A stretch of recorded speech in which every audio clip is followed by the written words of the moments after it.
We're continuing our series in Genesis, and believe it or not, we're almost done with this section. We have a few more weeks of Jacob and his crazy self. You see, Jacob was a man that really struggled with God. In fact, that's what his name means. If you don't know that, his name means that he reaches out and he trips up the hill and causes other people to stumble so that he might profit. And Jacob's life was a little bit like that. He was a little manipulative. He was a little bit of a trickster. He was a little bit of a smooth talker, a quick thinker. And God blessed him in his life. So it's pretty easy for him to think that everything he's doing is because of his giftedness and not because of God's blessing in his life. But he comes to a point where he's running from his family. And he's running from his family because he has tricked his dad into giving him the blessing. And because of that, his older brother wants to kill him. His name is Esau. And he makes a vow. He says, after my father passes, I will take care of Jacob myself. Jacob hears this through his mom, and his mom sends him. He says, you know what? It's about that time for you to go find a wife way over there. And so she sends him way over there, and he goes up to Haran. And Jacob continues doing the things that he normally does. He gets married, has a few kids. He gets married again, has a few kids, gets married again, has a few kids, gets married again, has another kid or two. See, Jacob was a person that his family, God continued to grow his family. But his relationship with his father-in-law, who he worked for, was one that they began not to trust each other.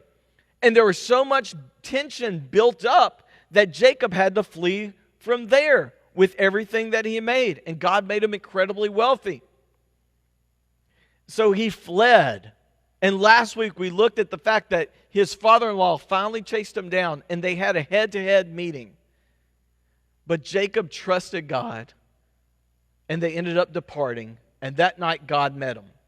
He said, why are you always wrestling with me? And he does this personally through wrestling.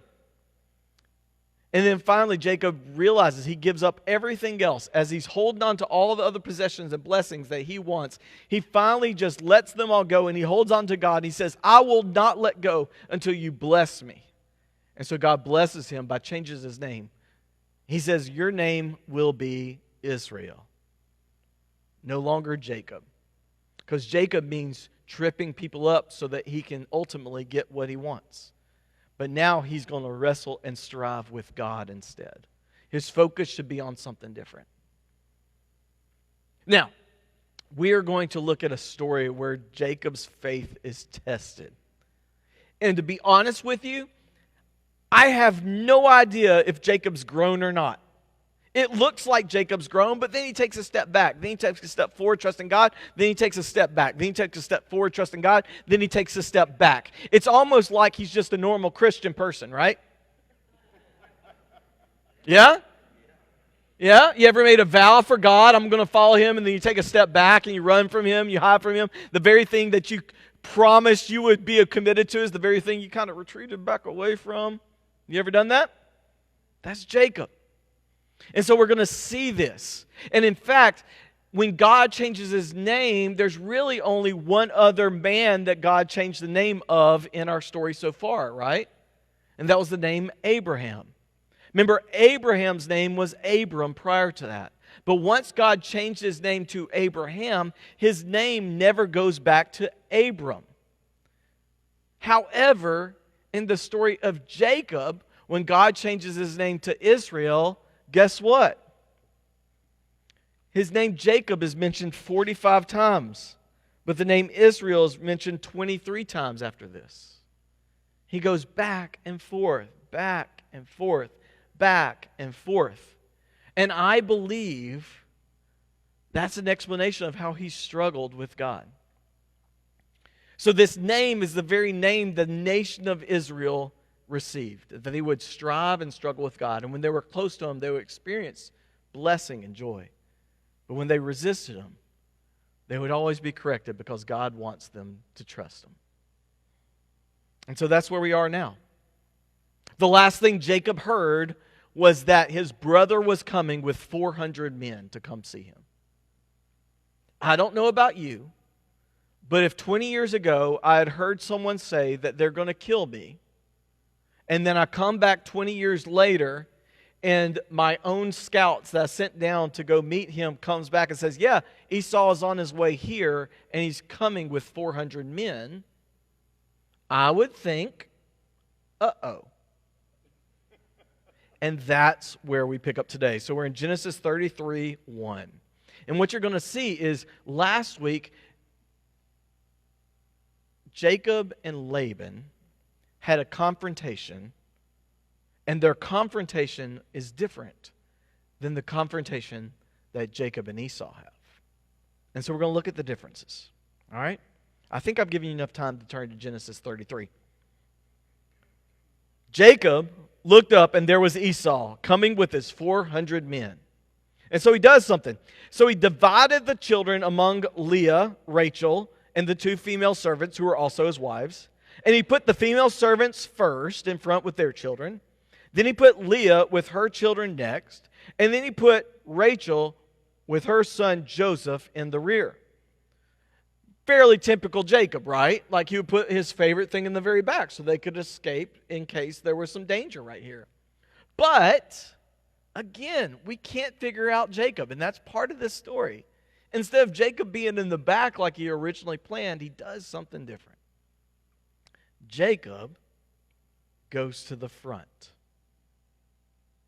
And it says, he himself went on ahead and bowed down to the ground 7 times as he approached his brother. What? That's not a Jacob move. Jacob runs, right? Jacob tricks. Jacob schemes. But now he's going to face his trouble. Is he trusting God? Is he trusting himself? Does he have something up his sleeve? What's going on here? You kind of have to ask this question. It's too hard to know. What we've learned about Jacob is that we can't trust Jacob, haven't we? So what's he up to? You have to ask that. So verse 4. See, Esau ran to meet Jacob and embraced him. He threw his arms around his neck and kissed him, and they wept. Then Esau looked up and saw the women and children. Who are these with you? And he asked Jacob, and Jacob answered, they are children God has graciously given your servant, referring to himself. So he's crediting God. It seems like Jacob's changed, right? He keeps going. Then the female servants, their children approached and bowed down. Next, Leah and her children bowed down. And last of all came Joseph and Rachel, and they too bowed down. It seems like reconciliation's happening. It seems like a beautiful thing, doesn't it? You see, Esau running to Jacob to hug him, and he's not wrestling with him like God is. He isn't going to him and going through all of his stuff saying, hey, you stole something from my house. Let me see where it is. I know you did, and accusing him of something. He doesn't accuse him of anything. He embraces him. The last time he heard Esau talk was, I'm going to kill you. Now, 20 years later, he's like, I'm going to hug you. Now, you got to also remember, Jacob was a guy that does what? He schemes and he plans and he tricks and he does things. So even this HUD, he kind of does tepidly a little bit. Maybe he's acting crime. We just do not know. I think Jacob's genuine here in some sense. I think he's relieved. Esau did not pull out a knife and stab him. He did not string him up. He didn't run to him and accuse him. He ran to him with his arms open wide to embrace him. Many commentators have actually said, hey, this looks a lot like the way that the prodigal son returned to his father in the New Testament when Jesus tells this story. And I agree. There's some stuff there. And if I were to preach this another time, I would dig into that. But I'm not going to. You can look at that on your own. But here's what happens. 20 years of hostility, they embrace. You see, what happened? While God was working on Jacob, he had no idea what was going on in Esau. They hadn't communicated. And as Jacob is wrestling with God, and he's the first time he has a chance to trust God after his name is changed to Israel, there's a test right here. There's a trial. Is he going to flee and run, or is he going to face it? And he faces it. He has no idea the way that Esau is going to respond. But while God was changing and working on Jacob, he prepared the way for him by working on Esau. This is a different man that approached him. Esau is there, and he's asking questions about his family instead of accusing his family. Jacob had no way of knowing this, but he had to trust God to experience this reconciliation. You see, Laban's confrontation was in the flesh, but Esau was confrontation in faith. And God blessed it. So verse 8 pops up. Esau asked, "What's the meaning of all these flocks and herds I met?" Remember last week, Jacob sent a whole bunch of goats and a whole bunch of donkeys and a whole bunch of cattle, a whole bunch of camels, a whole bunch of people ahead of him as a gift to Esau. And it was a huge amount. It was enough to make him wealthy and rich. So that was part of Jacob's plan. And Esau's going, "Why did you send this?" And he says, "To find favor in your eyes, my Lord." You recognize that Esau calls his brother Jacob and brother, but Jacob keeps calling his brother my Lord and referring to himself as a servant. Because we know Jacob now, what's he up to? What is he doing? Why wouldn't he just embrace him as an equal, as a brother, as a family member, instead of his servant? After all, he's got the birthright. So he has the possession of the land. He also has the blessing, so he has the commission of God. What is Jacob up to? Esau knows that he was the one that was blessed. But Esau said, "I already have plenty, my brother. Keep what you have for yourself." And Jacob says, "No, please. If I have found any favor in your eyes, accept this gift for me. For to see your face is like seeing the face of God." Do you remember where face of God came from? It came from the very story where he wrestled with God and then he survived and received a blessing to him. And he said, "I have seen God face to face and lived." And so he named that place Peniel, which means face of God. So what is Jacob doing? I don't know. If we know anything about Jacob, we can't know him. He's either saying, "God heard my prayers, and the very answer to that prayer where I saw you face to face is the very thing that you provided for me, and I'm recognizing this is an answer to that prayer." Because remember the prayer he prayed? The prayer he prayed? One of those. You can't follow me either. Can't follow Jacob. Here's the deal. The prayer he prayed was literally, his request was, "Don't let my brother kill me, for you chose me to be a blessing." And here he's saying, "I saw you face to face." He's either saying, "I recognize that you heard me and you received that," or the very thing that moved him, he's using as a way to make Esau feel good about this so that he can trick him again. What's Jacob up to? I don't know. We have no idea what God is doing, but we do know that he's working on Jacob. He's willing to walk with Jacob. And when Jacob trusts God, it seems to be a beautiful faith thing. But he never quite takes that full step to trusting God. He takes this half step. Ooh, that water's, it's a little cold. Maybe a little bit. He's taking steps of faith with trepidation, not boldness. But there's hints that he's really working in Jacob's life. Is Jacob a transformed, changed man? Yes. Is it a big difference? I don't know. You're supposed to wrestle with this as you read this. You're supposed to not trust Jacob. You're supposed to say, "What is going on, God?" And so Jacob says, "No, please. If I found favor in your eyes, accept these gifts for me. For to see your face is like seeing the face of God. Now that you've received me favorably, please accept the present that was brought to you. For God has been gracious to me, and I have all I need." And because Jacob insisted, Esau accepted. One of the rules and customs at that time is that you would offer a gift to other people. And the reason you would offer a gift to those other people as you approached them, as you met them, is because enemies don't accept gifts. But friends and people that welcome you do in hospitality. And so the giving culture is birthed off of finding out if that person is a friend or a foe. So what is Jacob doing? Is he giving this because he wants to be a friend of Esau's and reconcile? Or is he doing this so that he can force Esau into taking a gift so that he will not attack him? What's he doing? I don't know. You catch on how Jacob can be a very, very frustrating person because you're like, you got so many good qualities, but you just aren't like quite getting there. But maybe there's a hint in what happens next. Then Esau said, "Let us be on our way. I'll accompany you."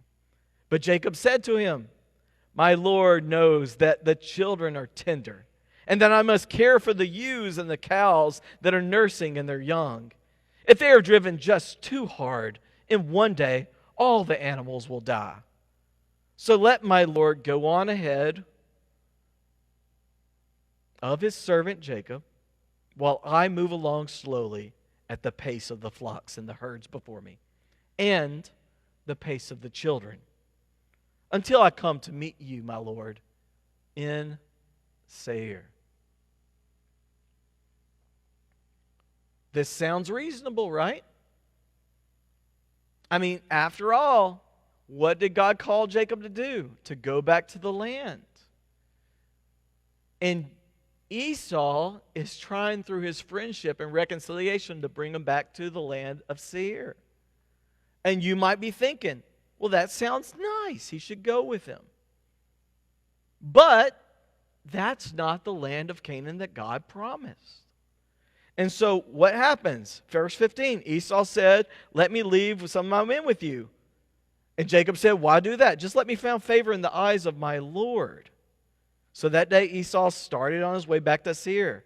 Jacob, however, went to Succoth, where he built a place, or Sukkot, where he built a place for himself and made shelters for his livestock. That is why the place is called Sukkot. Let's take a look. Lucky for you, I know you've been waiting on this, but I have a map. I know. I'm so fired up about this. I can tell you're on the edge of your seats. Some of you could fall over because you're so excited. You see, he came all the way down here. This is, right here, it's hard to see, the Sea of Galilee. Oh, we got to zoom in. So just north of that Sea of Galilee, next to it is the Gilead. This is Mahanaim. This is this red square right here. That means two camps. Where did he see God? Peniel. Esau came up this way from Seir, and then he's going to go back down this way. But Jacob goes to Sukkot. Now, he's supposed to be in the land of Canaan. At this time, everything past the Jordan River is not Canaan. But Jacob stops at Sukkot. What did God tell him to do? God told him to come back to my land. But Jacob stops instead of driving all the way across. Now, maybe he's just taking a break. Maybe it's a good place to stop. In fact, he builds temporary shelters where we know that he lived there for probably about one breeding season with his cows and cattle and ewes and lambs, because that's one of the reasons he probably couldn't walk fast enough, is because they were about to give birth. It was about that time. So they build temporary shelters there. And those temporary shelters that he builds there is waiting in the wilderness and before he experiences the future of the promised land. And if you understand what I'm trying to do through my wordage, you know that there is a time where the Israelites are freed from slavery. The Hebrew people are left out of Egypt. They wander through the wilderness. They build these temporary shelters until one day they get to be in the promised land. And there is a feast to remember this called the Feast of Sukkot in Leviticus 23.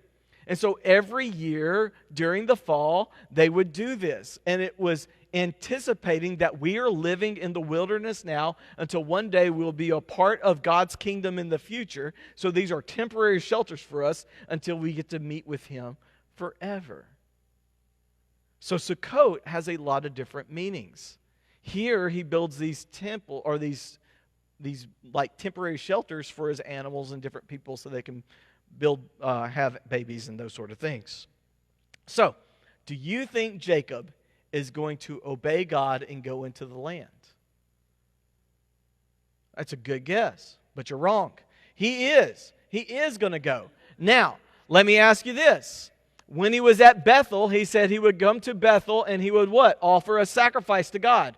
Do you think he's going to go straight to Bethel like he promised God? Where's my no person? No, he doesn't. He stops in a place called Shechem. Shechem is another play on the word peace. Jacob anticipates staying there and experiencing peace with God. And if you know anything about Genesis and what we're going to cover next week, it's one of the worst stories in all of the Bible because he trusted his own will instead of trusting God, and he sets up his family for a really hard moment. But that's a prelude to what we're talking about. Verse 18, after Jacob came from Padan Aram, he arrived safely at a city of Shechem in the Canaan, camped with sight in the city. For 100 pieces of silver, he bought the sons of Hamor, the father of Shechem, the plot of ground where he pitched his tent. And there he set up an altar called El Elohi Israel, which means the God of Israel is God over me. It sounds good. It sounds like he's changed. But again, he's not taken that full step of faith. You see, one of the frustrations with this passage is that Jacob just doesn't go all the way with trusting God. Jacob himself has experienced a closeness with God and a moment with God that is probably more moving than what you've even experienced, more certain than what you've experienced in your life. He got to see God face to face. Yet, for some reason, that's just not enough for Jacob to take that full step of faith. And so we look at this moment of reconciliation. He never goes to see his brother in Seir. And you can say he never goes because God told him to go to the land he promised him, which sounds like faith. Or he never goes because Jacob doesn't trust God. He could have gone to visit. We don't know. We don't know. So it leaves you reading this story saying, did he really do what God has called him to do in reconciliation? You see, reconciliation is such a big part of what God has called us to do that there's actually a lot of verses that explain it to us. And so we read this with a little bit of struggle because we say, Jacob, won't you just trust God? Have you ever looked at anyone like that and say, I wish they would just trust God? You see, reconciliation is such a big part. I want to show you a couple verses about what God tells us to do as the church. So in 2 Corinthians, there's an incredible passage on reconciliation, which is where our nerd corner comes from. 2 Corinthians 2:17 through 19 says, therefore, if anyone is in Christ, he is a new creation. Remember, Jacob's supposed to be different now. He's seen God face to face. The old is gone. That means it's not there anymore. The way you were is gone. But now, the new has come. You're a different being. All this is from God. It's not you. It's Him who's transferred and changed you, right? Who has reconciled us to Himself through Christ. If He's reconciled Himself to us through Christ, we should live that way. That's why it goes on to say, and gave us the ministry of reconciliation. You see, reconciliation is not something we just experience. It's something we do. A person that has been changed and transformed by God needs to be one that's an ambassador for God and a reconciler to those that are against God. And he goes on to say this, that God was reconciling the world to Himself in Christ, not counting men's sin against them. And He has committed to us the message of reconciliation. We're supposed to be preaching this. What David found, or not David, Jacob said was peace. Shechem is short of what God promised him in Bethel, the house of God. And so, if you go to the next slide, it says this, we are therefore Christ's ambassadors, as though God were making His appeal through us. We implore you on Christ's behalf, be reconciled to God. God made him who had no sin to be sin for us so that we might become the righteousness of God. You see, the ministry of reconciliation is one that displays and also experiences what it's like to have true faith in God. And for that to happen, the old has to leave and the new has to be received. The old has to leave and the new has to be received. You are no longer your old self. You are no longer the person that resisted God. You are the person that walks with God. But if you don't take that step of faith all the way, you will be wrestling with him the rest of your life and you will never experience true peace. You'll have Shechem instead of Shalom. And so I read this story. And I wish there was a better story of reconciliation because you just don't know. But God's still at work in people leaving behind their old self here and experience the newness of being transformed like Christ. And so I want you to watch this story of real reconciliation that happened here at this church this last year.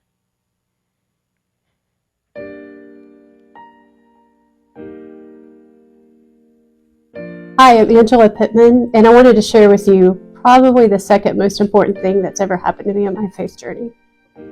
I suffered a lot of trauma growing up as a child. I was adopted out of foster care at 15 by an amazing family, and they were very much of the mindset that this is a new life, we don't really need counseling, let's not think about all the bad, scary things that used to happen, and we're just moving forward. And that served me pretty well for most of my life, but there would be events in my life that would trigger certain responses. I was diagnosed with PTSD and a whole host of other acronyms, and you would see specialists for those things, and we've tried cognitive behavioral therapy, we've tried EMDR, all of the backdoor therapies to try to get the stored trauma that had been in my body to come to the surface for so very long.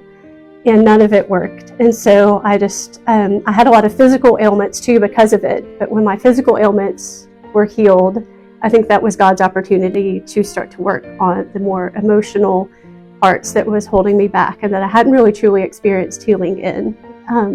It came around for Awana time, and they needed volunteers. And I wanted my kids to be in Awana, so I thought we would just join the big family on Wednesday and we would go. And everything was going pretty well. And then I was with my co-leader that I had been around before. So it has nothing to do with the person whatsoever, but through this opportunity of Awana, God decided it was time to heal some other things.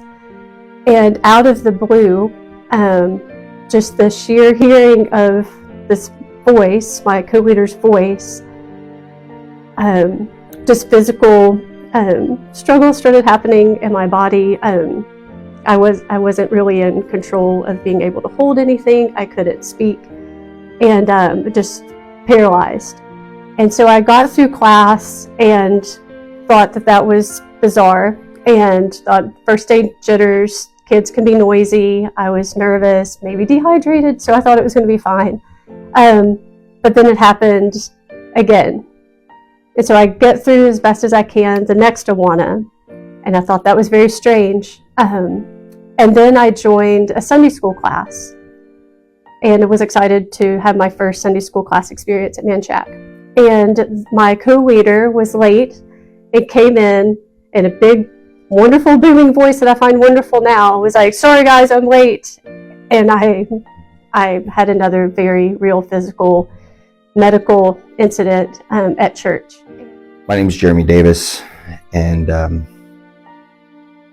this is my experience with reconciliation and what God brought me through during this time with Angela. Our first night of Awana together, you got a bunch of kids, we're loud, it's late in the evening, we're getting tired, and then we go to game time in the gym, and because of the wonderful acoustics in the gym, in order to be heard, you gotta be big sometimes.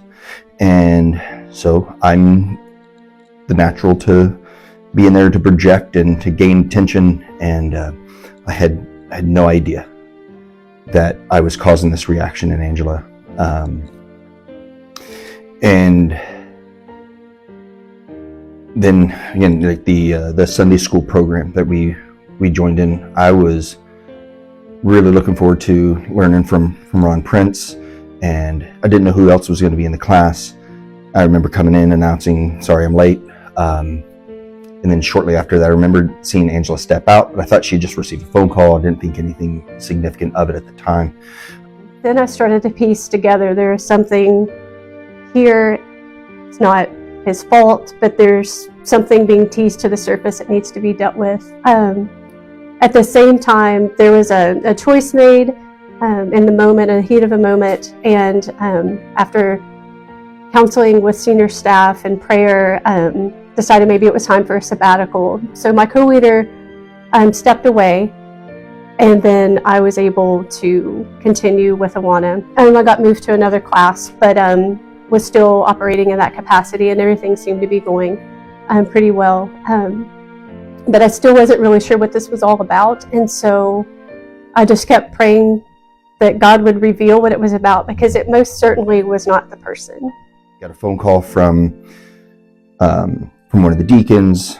He came over to my house. We had a conversation, and then had a meeting with Pastor Kevin, had another conversation, and we decided that it would be best for all involved that I step back and step down from teaching in Awana. Even though I'd been doing it since we started doing Awana, and I loved every bit of it. I love these kids, but God was having me go through a season of needing to step back a little bit, and I needed to grow, and I needed to develop some different relationships with other men, and during the men's Bible study time, and knowing that I'd triggered something in Angela, just it tore me apart. I didn't know much of her background. My wife did, so Claire's like, "Hey, just give her space, just give her time," and I didn't like that idea. I wanted to solve the problem, because that's what I do. Like that, I solve people's problems with them. But that's not what she needed. And so God was working on me. I was building up to where I could just kind of smile and wave from across the room, but if they were approaching, just quickly yeet on out. And then it was, I'll never forget it, it was Operation Christmas Child. We were packing up all the boxes to put in the big boxes to be shipped. And I was loading a box with their son, and all of a sudden it was, "Hey, pass me that tape dispenser." And he was talking to the son. And instead of being frozen, thinking, "Oh my goodness, is it going to happen? Am I going to have a medical event like right here?" I was excited to hear the voice. And so I turned around, and sure enough, it was him. And we kind of smiled and sheepishly, and then we kept packing boxes. And so that stayed with me, that whatever it was, God was beginning to heal it, just to give it time and space. And then it was Christmas Eve. It was just time. It was just time to be reconciled, to really embrace why he came as a baby, to heal us, so he could walk in human flesh and form. And after the service, I made a beeline, but I was scared. I barely remember how I got there, and even my husband said I just kind of took off after the service. And then as I was getting closer, I just kept thinking, how am I going to be received? This was a long journey that we've been through. Our families have been together for no real reason at all that we can even put a finger on. And soon as he got finished speaking with a sweet elder lady in our church, and I tapped him on the shoulder, just instant tears from both of us, and one of the biggest bear hugs I think I've ever gotten in my life. And it was very powerful. And she just embraces me, and it was the best hug I've ever had. And then she shares some of her story and her background, and what God had been doing with her over the last couple months. And I don't remember details of what was said. All I remember is just this overwhelming sense of just awe of what God has done. and that we both needed just time and space, despite my inclinations, to just try to solve it. And remember, I'm in tears and I'm just blown away by the strength of Angela. From that point forward, anytime we saw each other, it was just the biggest bear hugs ever, just beating each other on the back and like, yeah, we did this, and God helped us through it. So it was pretty powerful. And then in retrospect, I think one of the most amazing things, especially as we've been going through Genesis and the story of Jacob and Esau, is how our families gave us space and how our church family gave us space to figure out whatever God was doing. My husband could have gotten involved and tried to come to the rescue. His wife could have tried to come to the rescue. There could have been a forced reconciliation, maybe even by pastoral staff, but there was just space and time given to prayer and reflection and just letting God be God.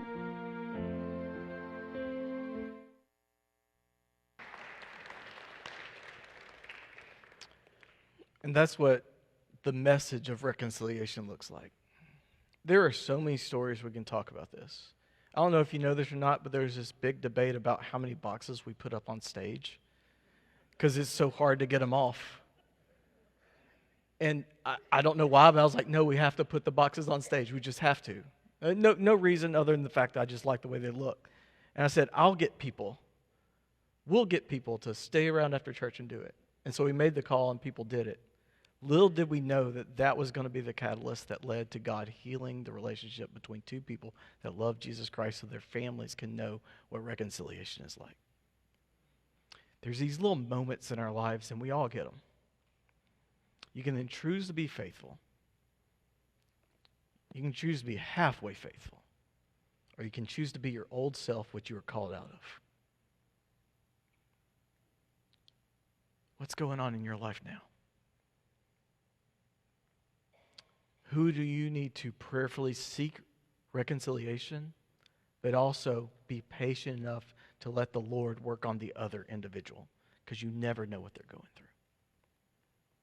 That's what caring for the body looks like. As our band comes up, we're going to give you a time of response. Because maybe this message hit harder in some ways than some in the past, because there are people that have been burdens in your life. And it's time to let go. It's time to let that reconciliation and that message of reconciliation to reign over your life instead of being resistant towards saying yes. The other thing about that story I want to remind you of is that God brought them through it. He didn't get rid of it. He didn't remove it from their lives. He allowed them to mature through this process. Because to God, these valleys are places for development, for us to be who He's called us to be. So as our ushers come down, we're also going to give God thanks through our tithes and offerings. Would you pray with me? Dear Heavenly Father, transform us.